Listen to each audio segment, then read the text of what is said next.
Welcome to this new episode of Beyond the Thesis with Papa PhD. Today I have the great pleasure of having with me Dr. Mary Poffenroth. Mary is a scientist, professor, and fear courage researcher. From being adopted at birth to being a first generation college student to her first day at NASA and beyond, Mary has dedicated her life to understanding how best to do scary things. Her work has been featured in Forbes, Time, Science, TED, Entrepreneur, and National Geographic. She has 3 master's degrees: biology, psychology, science communication, and a PhD in psychology. In October, she shared to the world her best stories and strongest courage-building, fear-fighting neurohacks in her book Brave New You, that you can see. Let me see if I do it right. Oh no, wrong. This finger here. We did it! Yay! Brave New You. So it's fresh off the presses. I imagine you're promoting it actively these days. But in any case, first I want to say welcome, Mary Poffenroth. It's really a pleasure Thank you. to have you here on Beyond the Thesis with Papa PhD. Thank you so much, David. It's such a pleasure to kind of dive into these topics that for many years and still were taboo, right? Yes. Yes, and fear very often and almost I'd say naturally, maybe the culture is changing, with all the work around vulnerability or work and normalization, but it was tantamount to weakness, right? Yeah. Especially anyway in patriarchal community, societies, etc. Fear is taboo for that reason, I imagine. But also, I think, and I think you're the best.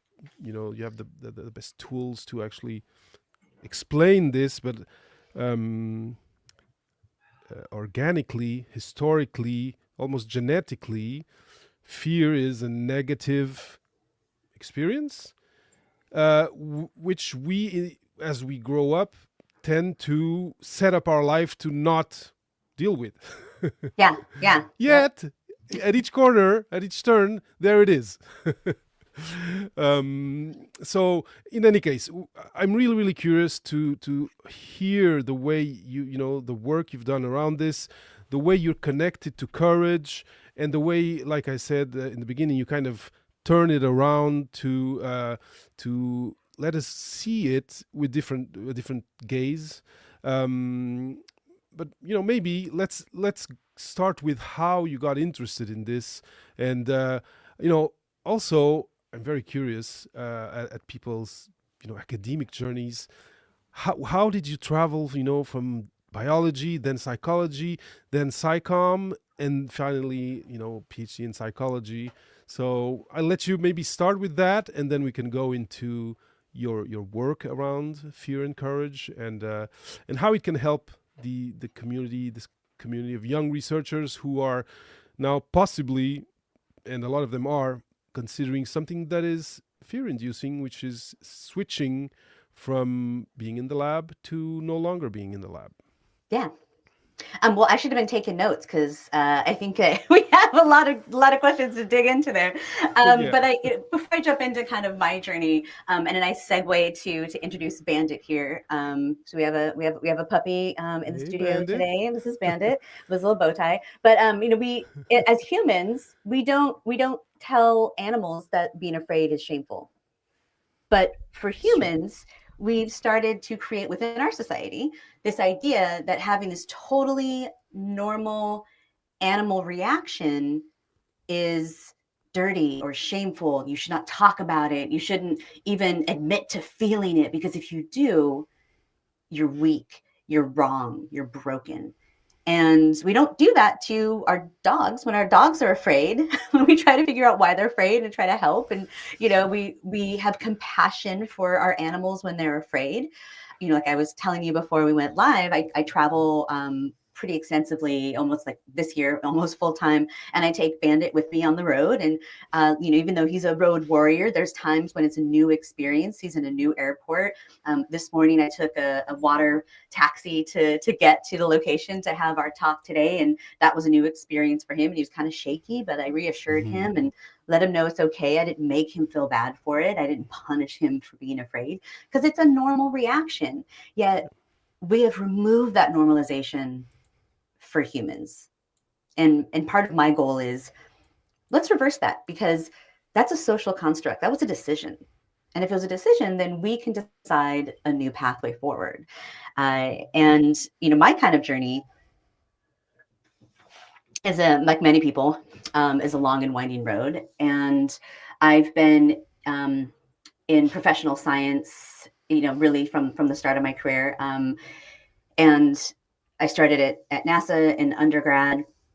So I've been everything from like a traditional lab through, being shot at in the Warner Mountains when I moved into my master's degree, because I wanted to study out in the wilds. And then, got into traditional, academic teaching, which I'm still faculty at San Jose State University. And for me, I always wanted to have some like really good stories at the end of my life. I remember as a grad student, I had really powerful female field biologists that would tell these just amazing adventure stories, kind of like Indiana Jones level stories. And I just remember thinking, like, I want that. I want that for my life. I want to have really good stories. And so how can I balance that with my academic pursuits? I am a lifelong learner. As you said in my bio, I have like 3 master's degrees and a PhD, because I just wanted to collect them like Pokemon cards. You gotta collect them all, right? And I saw in traditional academia that many people get really siloed into their niche, and they don't talk to anyone else. They only go to the conferences and talk to the people that are already doing what they do. They don't talk to the public. And when we kind of look, and we being like those in the scientific community or academia, when we say, really bemoan, oh, I can't believe the public is not better at science, or I can't believe they don't believe the science, and why are we in like an anti-truth phase? Well, when's the last time you talked to the public? When's the last time you had a deeper conversation and took the mastery that you have and made it palatable, enjoyable, fun for other people that are non-scientists to consume? And so that's where the science communication degree, I'd always been interested in media and science communication, and had done it for, on my own for years. And I really wanted to continue to hone those skills, because it's not just enough to research and study. Like, we individually, not just the Chef Corwin or, crocodile hunters of the world, like, we all need to be able to communicate our expertise, right? And it's so powerful when you make those connections like you're doing in a more public space, to start having those conversations, to share your passions. And that's when people are going to start to more align with scientific principles and ideas and goals. Can you share where you did your science communication masters, and whether you liked the experience? Oh, it was amazing. I did it at Imperial College London, and lived in London for a few years. It was just an amazing experience. I still go back to London quite often and have a really vibrant community there. Like, if I had to pick a town in the whole world that is my personality personified, it's London. Like, it's London is, because like all of the museums are free. You just walk in whenever you want to. The libraries are just, chef's kiss. And like, central London has this culture of lifelong learning for everybody, not just for a few, not just for those that can afford it. Like, you just come on in. Now, one could argue it's because they stole their antiquities from other communities, Mm. but we won't worry about that part. That's a different Yeah, conversation. it's But another right conversation. now, right? But right now, you can just walk into a museum, even if it's for an hour for your lunch break, and absorb history and art and science, and that for me is, I think, a goal that I would want for every community, to just have access to these things. So they're not behind paywalls. They're not Yeah. behind the hallowed halls of academia. Mm-hmm. So it's for everybody. Like, science is for everybody, hands Mm-hmm. down. Like, that's, and I want my research to be for everybody. Coming Mm-hmm. back to the book is full of my stories of many misadventures, from like bad decisions I've made, like running from a bear with a hot pizza, Oh. and and everything in between, and but a way to also teach neurohacks. Like, it's not a memoir. The neurohacks that will allow you to kind of have a cheat code for the total Mm-hmm. normal sensations of fear when we're about to get on stage to do a keynote for the first time, when we're going to do Been our there. dissertation, right? And you want to do it, but it doesn't mean that your brain is kind of okay with it, because our amygdala, that almond-shaped pair of structures in our brain that is going to, in simplicity terms, kind of be that fear center, it just wants you to go back to bed. Just like, get in Mm-hmm. your covers, stay nice and cozy, don't go outside because outside is scary. So if we're doing something new, like Bandit on the water taxi, that was something new this morning, our amygdala can get fired up. And the neurohacks that I teach in the book, as well as my keynotes and workshops, like professional workshops for companies, is, okay, how can we get to that feeling of bravery and courage faster, using these things that are easy to access. Generally, the only things I teach are either free or incredibly low cost. Like, one of the only things that I recommend as a purchase is kind of like an essential oil, and I could talk about that one, that really strong scents can short circuit that amygdala response. But you can even get like a Vicks Vapo Rub. Like, it's something Mm-hmm. expensive, right? Because I want it to be accessible for everybody as much as possible. Because I think that these things, I wish I got taught these tools as a kid, my life would be a lot different. Yeah. And, having these conversations, not just with ourselves, but the people that are around us in our like professional communities or our personal communities and families, that's when the like big change is really going to happen. Of course, of course. Super interesting, and I really like how you kind of built this profile of yours along the way, and putting like science communication kind of as a basic foundation for it, or at least a strong element in it that materialized in the book that you just published.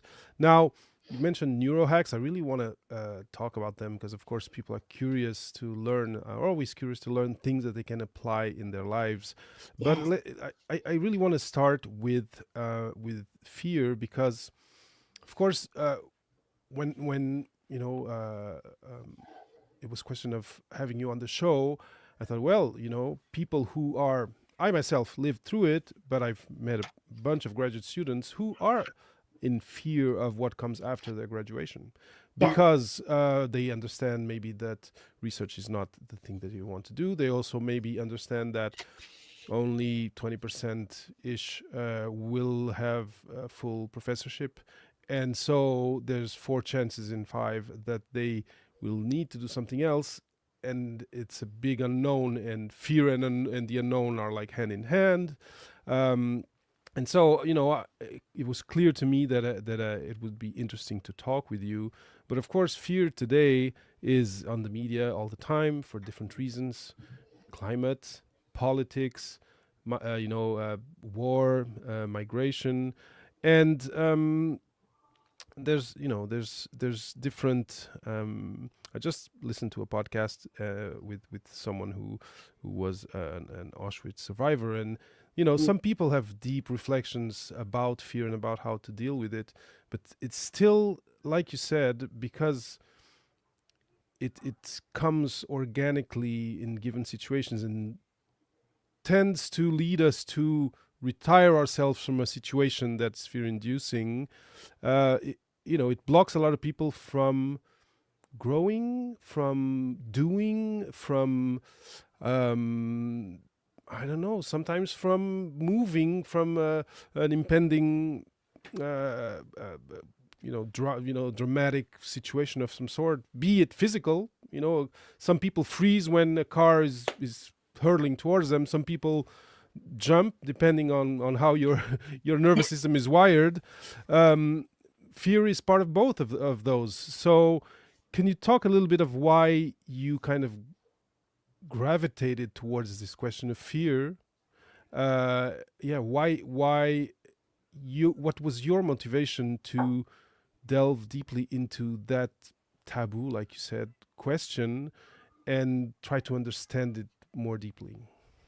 Yeah, I'm definitely going to get to that part, but before I forget, I want to kind of answer a few of the points that you made initially around kind of like fear of the unknown and why are people afraid of what's going to happen after their PhD.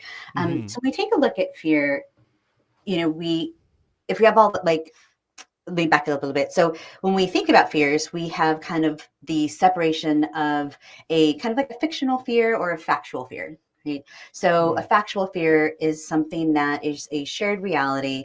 Let's say we'll use the car backfiring kind of idea that you were talking about, where we hear this like loud popping and then we're going to stop and like either like flinch or freeze, right? And as our brain's trying to figure out, okay, do I need to react to that? Is that a car or is that a gunshot? Like, is that something I need to do? What do you think about? But that's if we're walking, down the street, let's say in central London, and then we all hear it, we all experience it. And then if it's nothing that is dangerous, then we move on with our day, right? Factual fear is for humans right now, something that my work it doesn't necessarily the Neurohacks won't help with that, but it's not as insidious as fictional fear for our society today. And fictional fears, just like any good story, it's going to have a kernel of truth in there or a kernel of experience. But fictional fears are going to be the things that we fear, that we think about in the past, or that we are thinking about in the future, right? That we have told ourselves a story, or we have been told a story either by our families, our society, media, and we hold on to those stories and we tell ourselves that story over and over and over again. That's really where the neurohacks can help the most, is helping to move through that, right? So if you go back to the public speaking idea of like doing a keynote and you're in the wings and you're possibly telling yourself, oh my gosh, I'm not prepared enough. I'm an imposter. Like everyone's going to hate me. They're going to throw vegetables, even though no one brings vegetables anymore to like a talk. But I definitely know they brought it today. And you're just going through like this huge play of things that could possibly happen that are really probably not going to happen. But we'll get that fear spiral and we'll just continue to ratchet ourselves up. That's where these neurohacks can really help. And part of that, when we take a look at the breadth of the many things that we can be afraid of as humans that fall into that fictional, right? They're not happening in the moment. It's not a shared reality. Many people will call these worries, right? Or stresses, or I'm so stressed about fill in the blank. But those can kind of be roughly categorized into either fear of not enough or fear of losing control. And to come back to this idea of those that are about to graduate, or getting other postdocs, or are in the market and deciding where to go, it's kind of both of those things. They have in grad school, you have control. Okay, I'm going to choose mostly who I want to work with in a lab before I apply. If I'm in a class structure, I'm going to choose which classes that I want to do. So I have that sense of control. And when you no longer have that kind of framework of university, and you have either too many options or not enough options, and you know that you're going into a new space, that fear of not enough can definitely kick in as well. But for me, like, my recommendation would be, for my career, I've always tried to think of it as a founder or an entrepreneur. Right? Taking a look not just as, oh, okay, well, I'm faculty and I'm just going to do the faculty thing. Like all faculty have done faculty things since the dawn of time. I'm going to look at it as if I was building a company, if I was my own CEO of a scrappy startup, Mhm. I need to know, okay, what is the market doing? Where is it going? Whatever that market is. What is being done that's working? What's new? What do people care about? Where's the most need or gaps in the market? When we do our literature reviews, we look for gaps in the research, Yep. right? But then we kind of stop looking at gaps in the greater market, right? And especially as we think about, okay, AI is coming for everyone's jobs. So how can you make yourself constantly relevant in a rapidly changing every environment? It's not just academia, it's Yeah. everything. Everything is going to change. And so you have to be okay with change, and that's a practice, right? But thinking about it instead of, okay, how do I get that one job and hope that one job is going to be my forever home, Mm. of looking at it as, okay, what can I learn if I get this position? But if I don't get this position, can I make my own position? Can I craft a life that has the things that are important to me, right? For me, traveling is important to me. I want to have freedom. Freedom is huge for me. I need to be able to have control over my schedule because I want to work on the projects and do cool stuff like talk to you today when I want to do it. And so I crafted my life to be able to fulfill those things as goals. So my recommendation is like, okay, well, what do you really want of not just your post PhD life, but like, what do you want to do in rough sketches for the next 10 years? And it doesn't have to be, oh, I want to be a tenured professor per se, Mhm. but like, but why? Like, what sparks your soul about being a tenured professor, right? Like, does it because of the power? Is it the prestige? Is it the access to research resources? And if it's like, oh, I just want to research, well, you don't have to research in academic institution, right? It's true. So kind of, but it comes back to that foundation of really asking yourself, what's going to make me happy? Mm. Because you're going to be working for a lot of hours. You might as well enjoy it. It's true. It's definitely true. One thing that happens, I feel, and especially if you come from and you've done 3 masters and a PhD, is you get used to being evaluated. You get Yeah. there's someone out there that's the judge and jury, and that could eventually say, well, you did all of this, but it's not enough. But you're not good enough, and that's on the side of on the Yeah. scarcity side that you Yeah. mentioned. And so it's, I think, one of the things that happens, especially with the young graduates who just got their PhD and are now, trying to find their way into industry, into government, into anything that's not what they've been doing these 6 years in the lab, is someone out there is, and you mentioned also imposter syndrome, someone out there is going to find me out that I'm not I don't know, I'm flying by the seat of my pants, and also someone out there is going to give me a bad grade of in whatever form it is, they won't appreciate me in interview, they won't like my CV, and they will they won't give me a passing grade, and I'm gonna be a loser. Yeah. And so, I totally understand and feel this, how this fear connection to scarcity, and to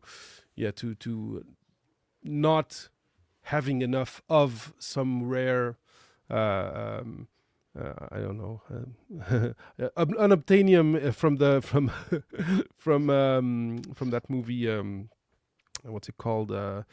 Avatar is the thing. Some this kind of like fictional, very rare metal, but you know, you come out when you come out of your comfort zone, you feel you can, depending on your personality, also feel very small, and you can feel like, I'm so small that I am not going to be able to climb that mountain, and etc etc. So I guess maybe now is the time to neurohack our way out of this, because a lot of people are feeling this. Some people are even stopping to say that they have a PhD, because they feel that it's now become some sort of kind of obstacle to getting what they want, because they're being told, oh, you're overqualified, or you're too specialized, etc., etc. So first, how was your experience around this? Because you've decided to move or to lead your academic path really far, but around you, did you see people dealing with these fears and facing the future with this sense of smallness and not being adapted for what comes after? Yeah, I mean, me. Like, we all feel it. I mean, like, hi, I would like to say that I have felt those things, and I will continue to feel those things. I think that for me, and what I recommend, it's just practice, right? When you start out with something new, and it's like, rejection is really hard. And that's not just a grade upon your person. Rejection, when we think about the evolutionary aspects of it, rejection could mean you actually die. If, like, you were rejected from the community and you couldn't get access to resources or protection that a human community provided, you die. And so even though now we can live, as long as we have access to money, we can pay somebody to get us food. We can pay someone to provide electricity and safety and all these things. But that's not where our brain evolved. As you know, evolution's really slow. And so we have a lot of these, leftover experiences and mechanisms for survival that are rooted in these things that maybe aren't necessarily current now, but our brains are not going to evolve that quickly. So when we get rejected, our again, coming back to a little bit of the science, that amygdala is going to fire up, because the amygdala is very binary. It's like kind of like on off, right? We can experience fear on a spectrum in terms of intensity, but the amygdala is kind of like, it's turned on and we're afraid, or it's turned off and we're not. And so especially in the early journey of feeling like getting rejected, not just feeling it, like you literally say get rejected, and hi, welcome to internet comments, right? So you want to practice with rejection, just get into media. But continuing to find ways that you can practice with being rejected or putting yourself out there, it does get easier.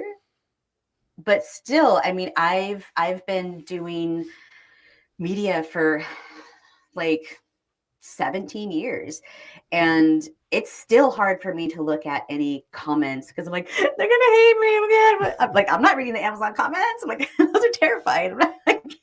It's just, and it's okay to say that stuff is scary. Right? We just need better tools to move through those sensations so that we can continue to put ourselves out there, and that first rejection doesn't tank our soul in terms of like not wanting to ever play, again. We just like, oh, I lost once, forget it. I'm not going to do it because that felt horrible. Just know it does feel horrible. It's part of it, right? But it doesn't mean that you're not going to be successful. It doesn't mean that you're not brilliant or talented or, shouldn't have everything that you want. It just means that you have to keep knocking on the doors until there's not just one that opens, but that is a good fit for you. I'm not everyone's cup of tea, and that's okay, right? The old saying, I would rather be someone's shot of whiskey than everyone's cup of tea. It's, that's fine. And they're not there's so much diversity in humans and what we like, how we work with others, things that fire us up and make us passionate about something like a project, that there is a niche out there, right? It's just not always easy, especially in the beginning, to find that niche.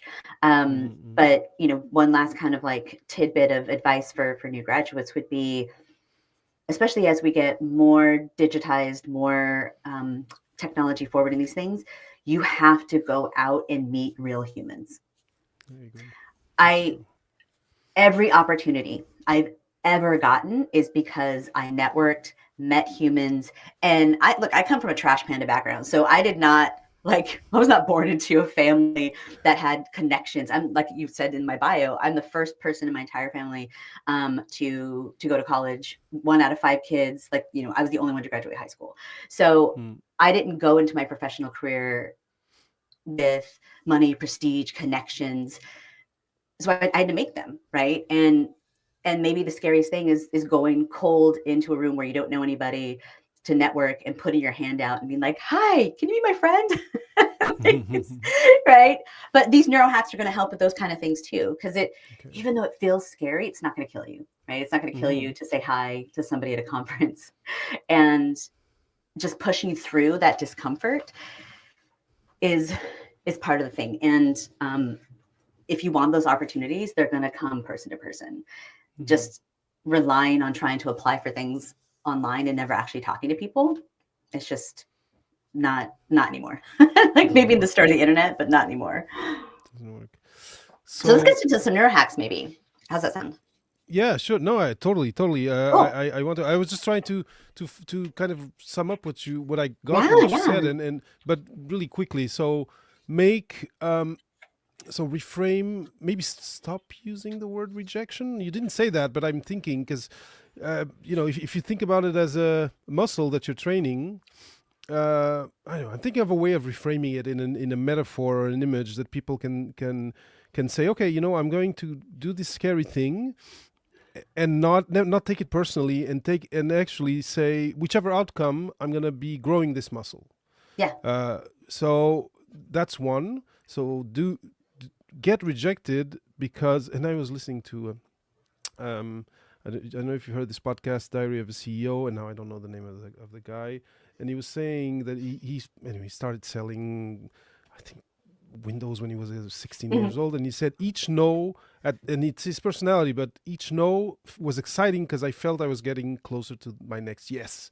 And anyway, I think I think that kind of sums up for me what you're trying to impart there. But and reframing is really powerful, and you can think about it like kind of like a video game, right? The first time you play a video game, you're not going to master it. And if you did, you'd be bored, right? Like the first round, you're like, oh, just beat the big boss. Okay, done. You'd be really mad that you spent $75 on a game that you could master in 2 minutes. You're like, you don't want it to be, like the idea of flow, which is, not my idea, but there's lots of like research around it, that we're most engaged and happy when things are not so difficult that we can't feel like we have movement or direction, but not so easy that right out the gate we're perfect at it, because then it's boring, right? We have to have that little bit of a challenge.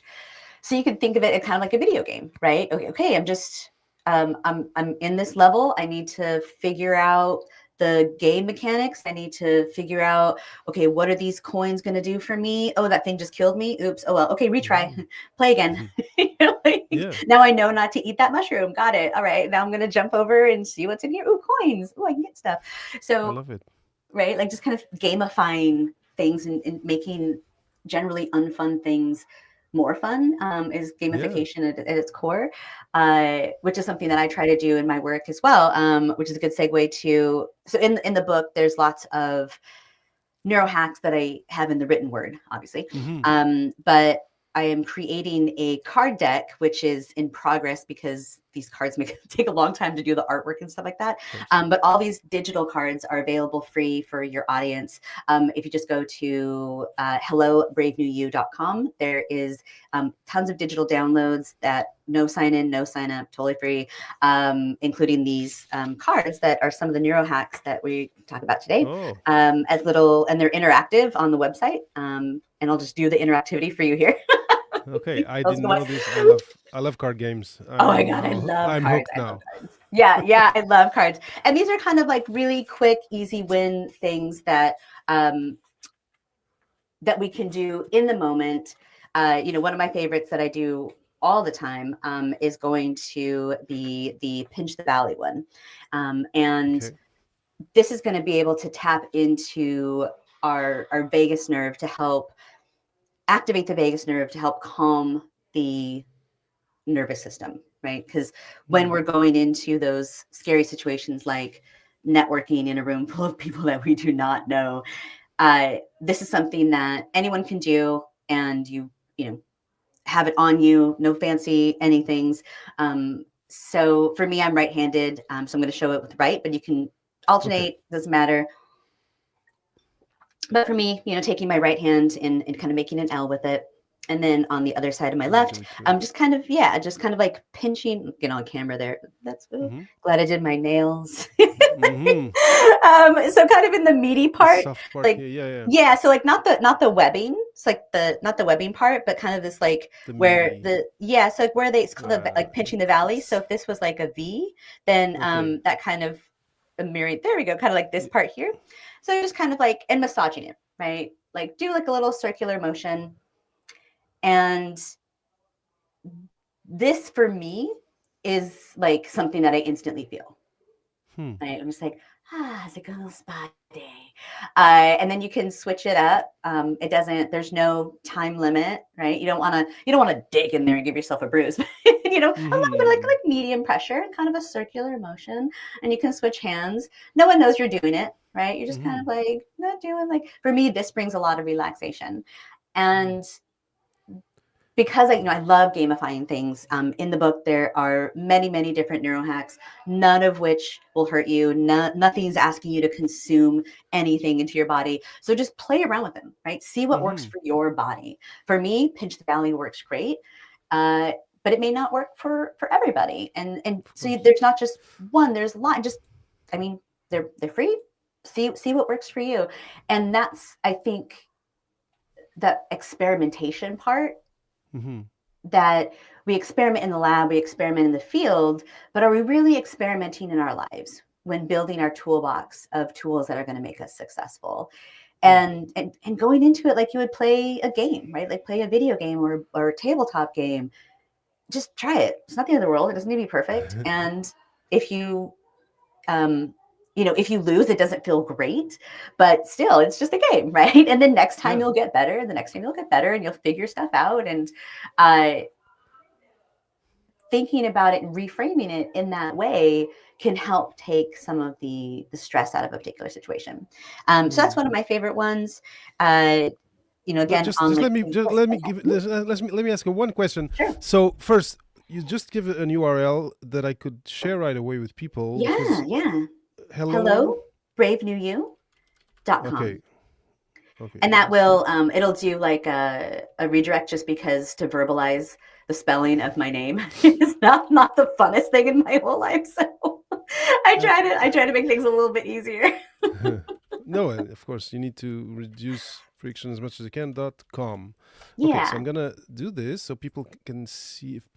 First, you already repeated it, so people listening can hear it. Hello, bravenewYou.com. Yeah. Actually, I'm also gonna go and insert it here. But my question, I'm gonna ask my question once I'm looking at you. Sure, yeah. But I do want to share this link because I think people will have fun with it and can engage and understand what you're talking about. Okay, hopefully that worked. I'm not sure on Insta. But so my question to you: so you hear about the vagus nerve very often. Where is it in the body? Why is it so central to these things? What does it do? So it's going to be the longest cranial nerve in our body. And when it's activated, it is going to calm down our fight or flight response, right? Okay. So like many things in our body that work in kind of opposition of one another, it's going one of its like purposes is going to, in addition to just being a nerve, right? Nerves are going to transmit signals throughout the body so that we can do many different things. And just like we have, let's say, the bicep and the tricep work in opposition of one another. When, our bicep is going to contract, our tricep is going to relax. And when our tricep, contracts, then the bicep is going to relax. And they just work in opposition of one another. Same is true with, like when we activate that cranial nerve, the vagus nerve, it's going to help to calm down our sympathetic nervous system, or the fight or flight. Okay. And, to bring it back to also the structures of our brain, the amygdala, like we said, the fear center, also works in opposition of our prefrontal cortex. So the prefrontal cortex, if you slapped your head ever so gently on your forehead, our prefrontal cortex would be, like kind of behind there. And the prefrontal cortex is important because it's responsible for our ability to plan, our creativity, our innovation, our problem solving. But because the prefrontal cortex and the amygdala work in opposition of one another, when our amygdala turns on, when it's fired up, our prefrontal cortex kind of takes a little nap, kind of goes offline. And that's why we can't solve problems or come up with good ideas when we are in a fear arousal state. Right? Like we feel overwhelmed because you're like, why can't I come up with good ideas? Like my brain's not working. And it's not your fault, because if you are in that fear arousal state, or what many people just call stressed, right? We just use this kind of collect all term called stress, when it's really many times a fear arousal response. And you will feel like you can't solve complex problems because you can't. It's not your fault. It's just your brain. That's how your brain works. And evolution, people ask like, well, why is this, that, and the other, especially my students. I'm like, well, there's many times there's not a driver behind evolution that we can say, oh, this is why. It's just, it is. That's just how it evolved. And my whole goal is, how do we optimize our human experience, not fix what's broken? Right? Because our brain's not broken. It's just we need to understand how to work with it better and have tools in our back pocket that, again, playing around with those tools before you're in a really high stress situation is key. Because if you wait until things are at like a 10, because again, then, even though the amygdala is binary of on and off, our intensity is going to be on a spectrum. And, having that knowledge, taking away the shame of feeling afraid. I mean, if people got anything from this session, is everyone is afraid of feeling afraid. Yes. Right? Because we're so afraid of the shame and the rejection that we perceive will happen if we tell anyone that something is making us nervous, or that we're afraid of a new opportunity. And we don't have to be. That's just how our brain works. We don't shame people for having to breathe, because you have to. That means if you're breathing, that means you're alive. That's just part of the human experience. It's just how we're made. But we shame people for certain emotions.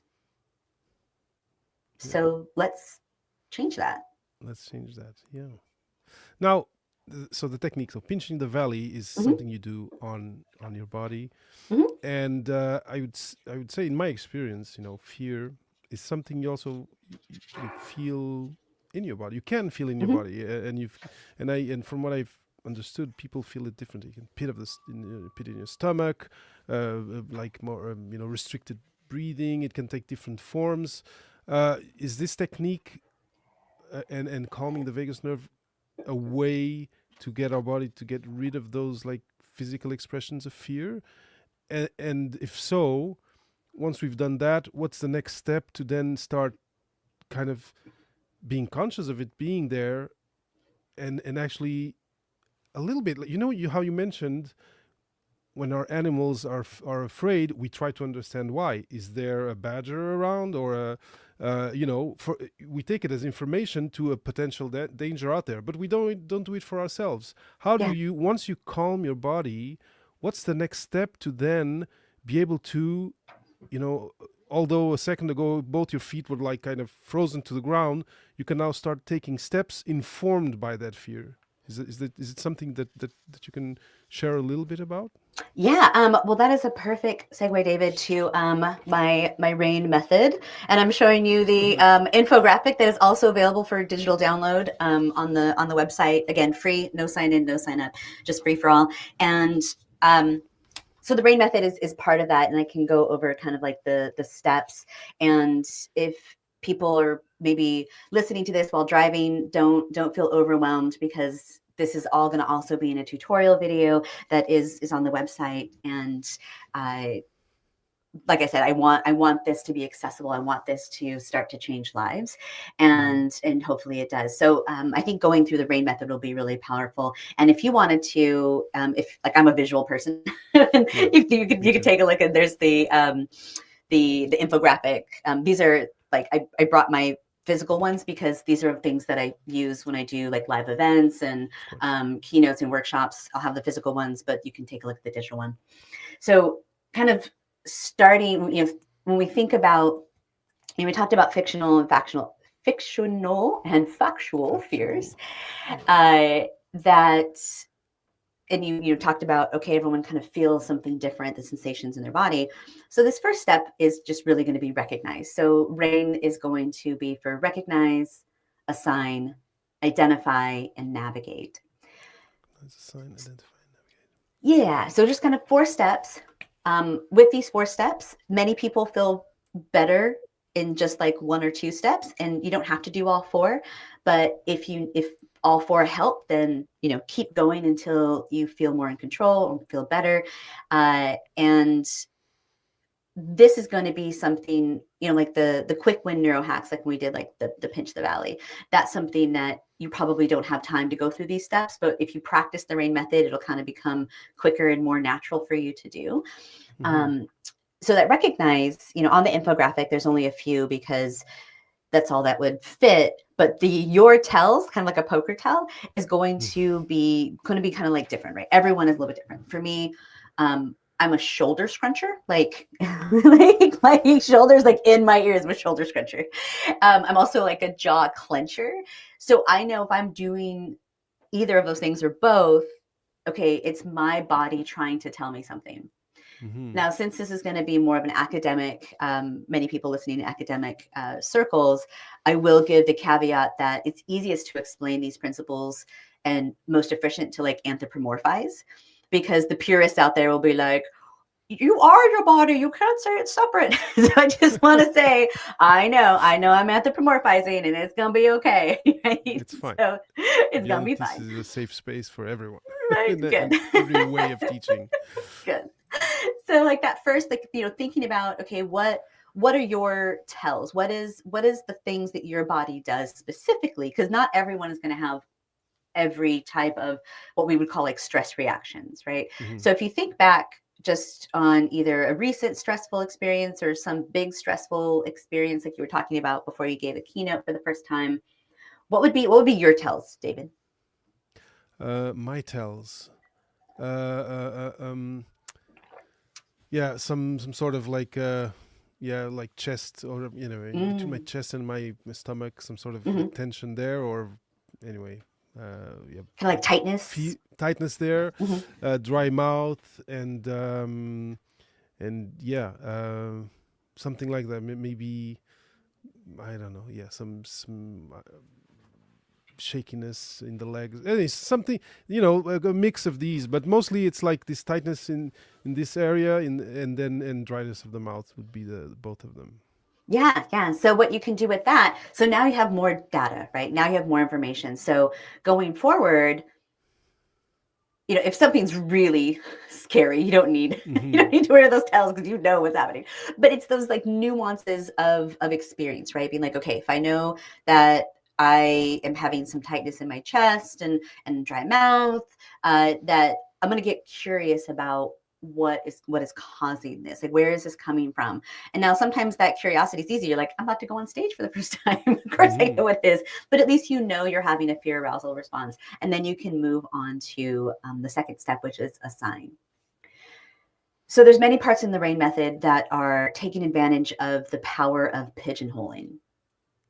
And for humans, we love to organize and categorize because it makes us feel safe, right?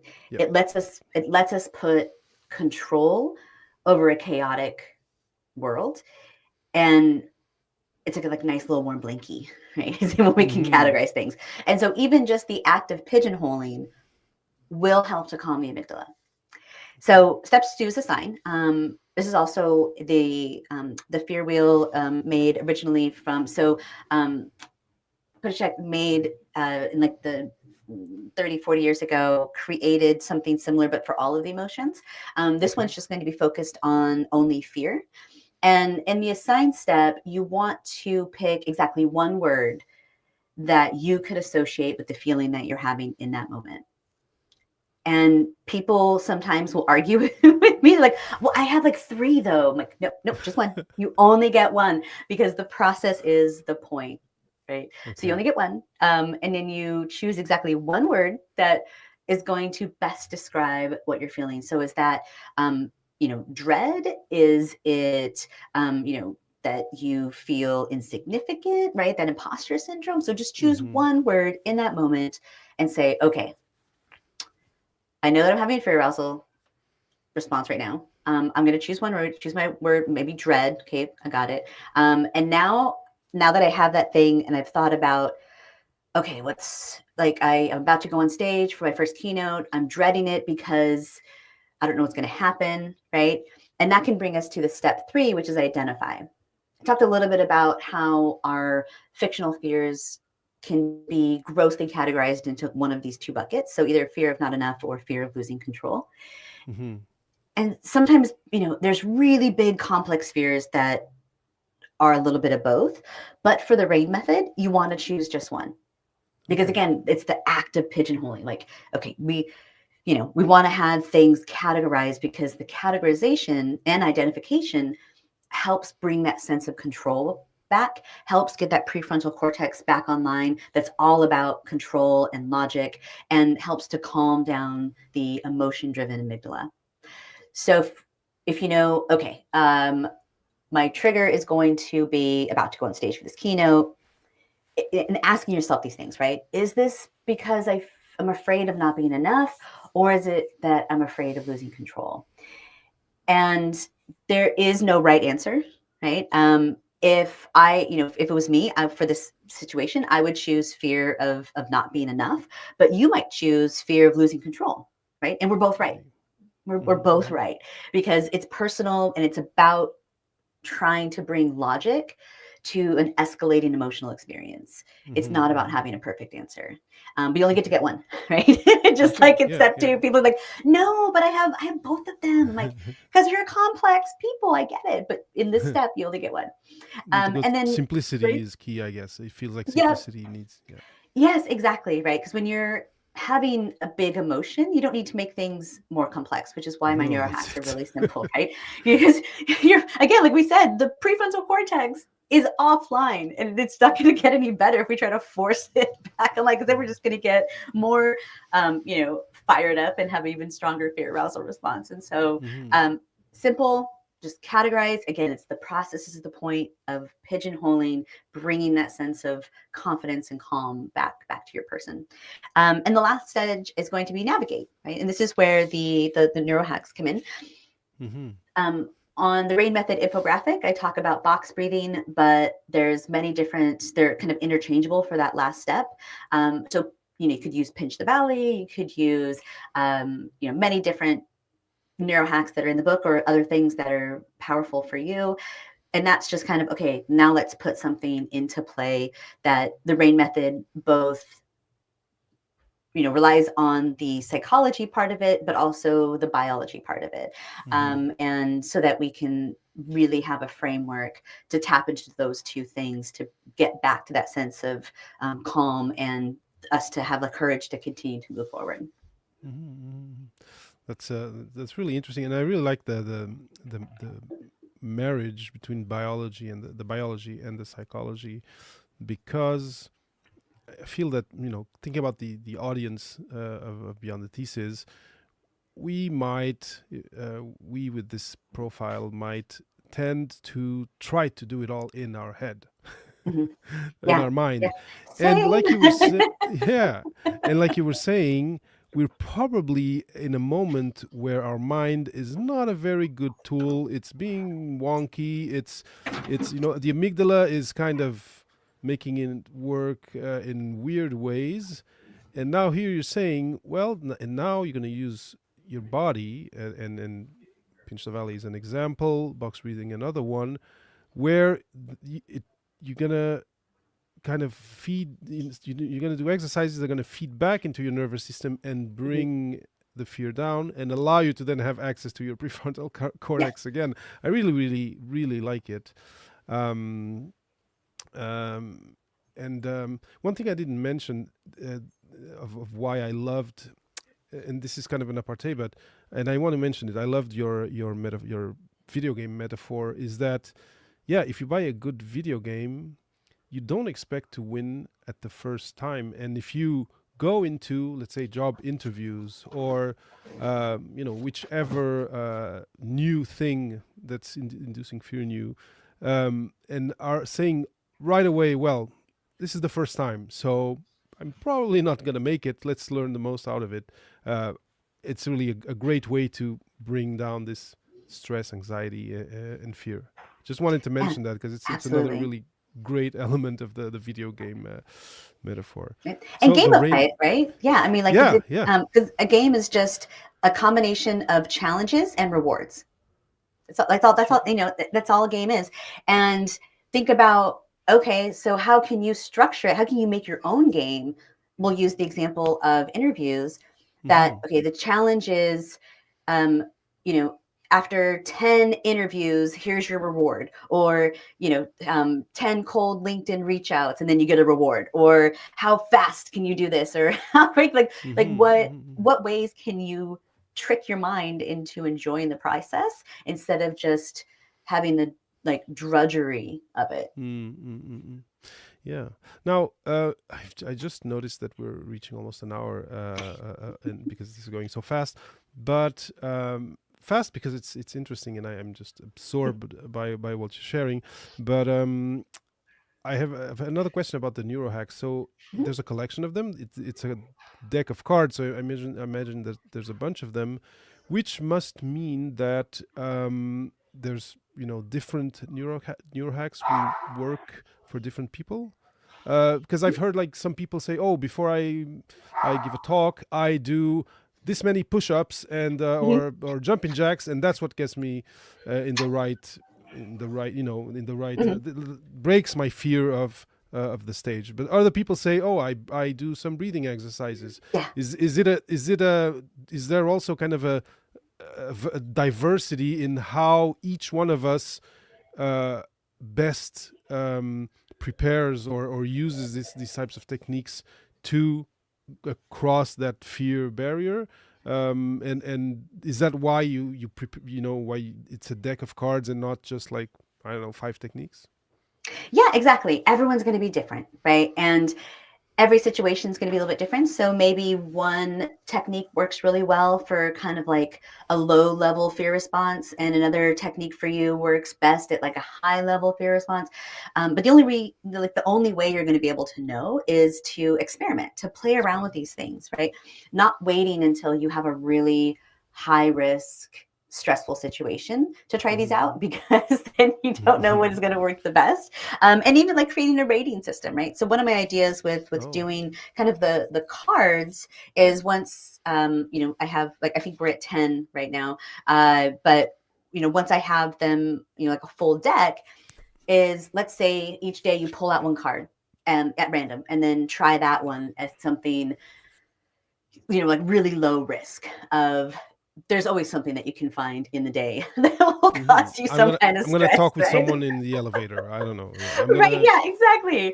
And see if it works. See if it does anything for you. And if it doesn't, you put it in the pile that's not for me. And then when you find one, you're like, I can't believe that really worked. It worked so well. Okay, that is going to be one that is a winner for you and your body. And one thing for me that I do, coming back to kind of the strong sense one, so anything like peppermint, eucalyptus, tea tree, that are really pungent scents. What I personally do before I go on stage for a keynote is, because they're clear oils, right? And I have one a little roller ball. I literally will just roll the oil underneath my nostrils. You can't see it, especially from stage, but I can breathe in this really powerful scent, and that helps to calm me down before I get on stage. I think it works. It works for me, but maybe not for other people, especially if they find those scents so offensive it's distracting, right? So, because you want to be a little distracted by it, but if you're like, oh, and making this face on stage, that's not going to be for you, right? But I wouldn't, like I would try it maybe before you go to, on the TED stage to make sure it's going to work for you. And just like play around with these things. Again, nothing that I teach is gonna hurt you. I mean, unless like if you did Pinch the Valley and really like dug in there and gave yourself a bruise, just don't do that. But right, they're all things that are safe, that you're meant to play around with. And when we change how we see our own fear, when we change how we talk about our fear and others' fear, then we start to defame it, right? We take out some of the scary vampire in the dark energy from it. And we're super, especially as Americans, we're very comfortable talking about productivity all the time, right? Here's a productivity hack. Ooh, this is how you can get more productivity out of your day. We're totally fine with that conversation. So let's make the conversation around fear and courage, which if you don't handle your fear business, you will not be able to innovate. Why don't we make that less taboo and less scary in and of itself, and make it just more of a natural conversation? Like, hey, I found this other new neurohack, maybe not from me, somewhere else. And, or, hey, I tried this thing and it worked so well. I tried skunk oil instead of peppermint and it worked really well for me. Whatever. Tiger Balm, right? Like Tiger Balm really just did the trick for me. But right, just play around with it, knowing that these things are not going to hurt you. And if they work, great. If they don't work, that's okay too. Just keep going. Yeah, it can be really powerful if they do, for sure. One thing that and we're gonna be anyway, I don't want to take too much of your time, but one thing that we didn't say, but I hear it a lot, is people who are out there on stages that you who are listening admire are always saying in interviews that they always have stage fright. It's not something that disappears. You don't cut it off of your life, and I feel from what you're saying that you're kind of how do you say, you're not saying it, but you're talking in a way that it makes me understand that you're living with your fear throughout your life. It's part of who we are as humans. It has its use in our survival, like you said, not because of saber-tooth lions out there, but just survival in general. So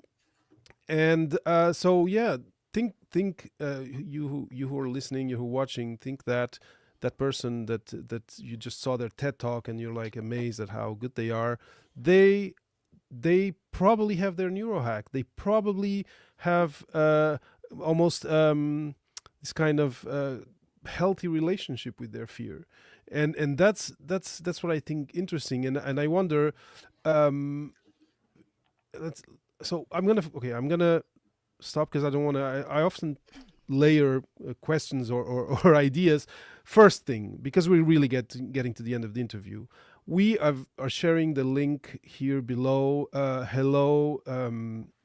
Oh my goodness! So it's hellobravenewYou.com, where you can find the infographics and the neurohacks. Of course, you can find the book on all, I guess, platforms where you buy books, right? Right, Mary? But all major retailers.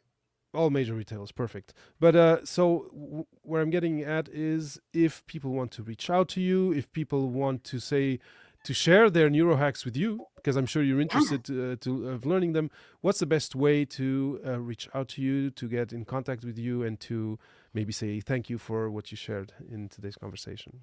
That'd be fantastic. Well, you can connect. I'm on all social platforms by my name at Mary Poffenroth.